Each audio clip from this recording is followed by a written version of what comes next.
Away series বা বৈশ্বিক টুর্নামেন্টে বাংলাদেশ ক্রিকেটের সাফল্যের গল্পটা হাতে গোনা। দেশের বাইরে খুব আহামরি পারফরমেন্স কখনোই দেখা যায় না লাল সবুজের ক্রিকেটারদের কাছ থেকে। দু একটা যা ব্যতিক্রম, সেখানে দলীয়র চেয়ে ব্যক্তিগত পারফরমেন্সের দুটিটাই চোখে পড়বে সবার আগে। তাই ক্রিকেট টিমের দেশ থেকে যাওয়া কিংবা আসায় কখনোই আলাদা কোনো মাহাত্ম্য থাকে না সমর্থকদের কাছে। মোটামুটি নীরবেই এতদিন চলছিল এই গল্পটা।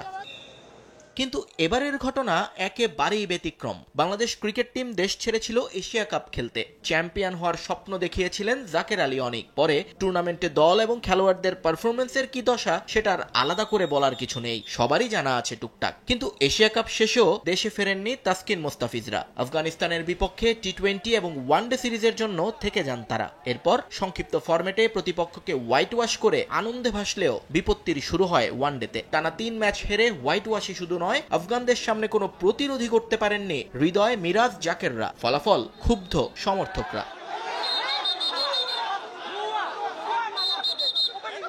তবে সেই ক্ষোভের বহিঃপ্রকাশ এভাবে হবে তা হয়তো স্বপ্নেও ভাবেননি ক্রিকেটার কিংবা বাংলাদেশ ক্রিকেট বোর্ড। বিমানবন্দর থেকে বের হওয়ার সময় সমর্থকদের রোষানলের মুখে পড়েন ক্রিকেটাররা। তাদের গাড়ির পাশে দাঁড়িয়ে ভুয়া ভুয়া স্লোগান দেন জনা 50 মানুষ। শুধু তাই নয়, ক্রিকেটারদের নিয়ে নানা কটূক্তিও করেন তারা। সবচেয়ে বেশি ঝড় বয়ে গেছে তাওহিদ হৃদয় এবং নাইম শেখের উপর দিয়ে। তাদের গাড়িকে শেষ পর্যন্ত ফলো করে দুয়ো দেন সমর্থকরা। পরিবারের সদস্যরা গাড়িতে বসে থাকবার পরও সমর্থকদের হাত থেকে রেহাই মেলেনি তাসকিনের।